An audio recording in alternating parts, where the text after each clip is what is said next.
sinabi ang guro ko na hindi ko agad naintindihan.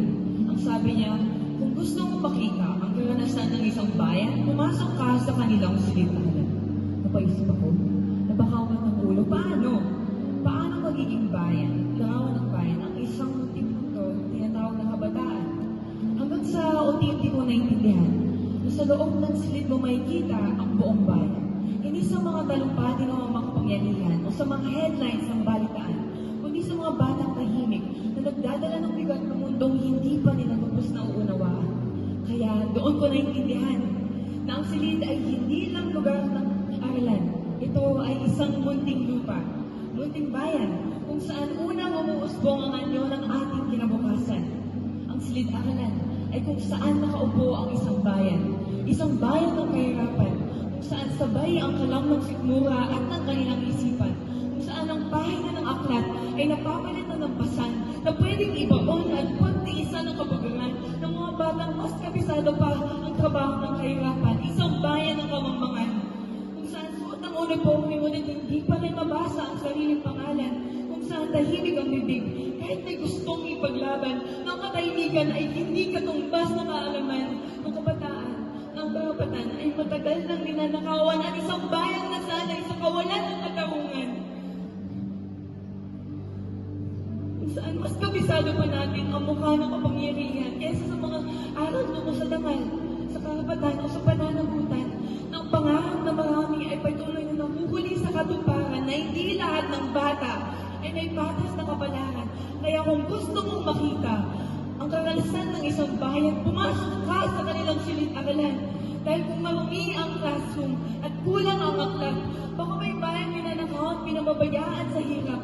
At kung may batang tahimik na nakaupo sa likuran, baka may bayan pinaglaking bitbit ang takot sa katotohanan. Kaya kung gusto mong makita ang karanasan ng isang bayan, pumasok ka sa kanilang silid-aralan. Kaya gusto ko maging guro.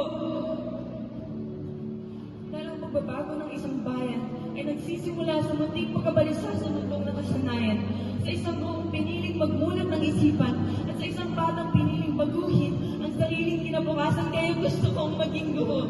Hindi dahil madali, hindi dahil maganda ng pakinggan, kundi dahil sa loob ng isang silid-aralan, doon ang unang mausbong ang ating kinabukasan. Kaya gusto kong maging guro, yung hindi lang natuturo kami nakikinig sa puso. Guro, na hindi lang naglalagay ng grado, kundi nagbubukas ng mundo. Guro, na hindi lang natuturo ng paksa, kundi tahimik na nagdadalit ng pag-asa sa bayan. Kaya gusto kong maging guro at hindi guro lang.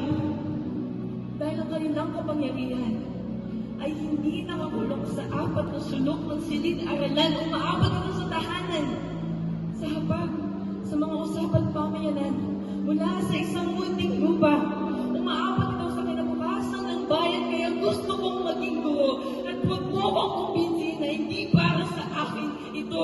Dahil usahan man ng mundo kung sino ako, nauna nang maniwala sa akin ang mga taong ito. Sila ang nakakita ng pangarap na hindi pa nakasulat, ng pangalan ng bayaning sinisimulan pa lang ang kanyang pagkatahila, ng lakas na hindi pa nasusukat, ng kinabukasan hinuhubog sa bawat pagganap. I want to be a teacher. They say, to see is to believe. But they believed first. They believed in the child before the child even knew their worth. Kaya gusto kong maging guro. Dahil kung doon, sa loob ng paaralan, unang sumisipol ang pag-asa ng bayan, doon ko gustong tumayo. Doon ko gustong magsimula. Sa munting mundo ng mga tinatawag na bata, doon ko gustong maging. At para sa inyong takdang aralin, makibahagi, magsuri, magnilay at magbahagi.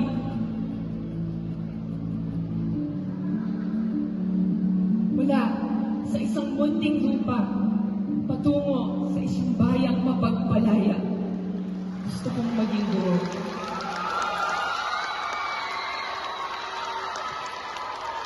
Thank you.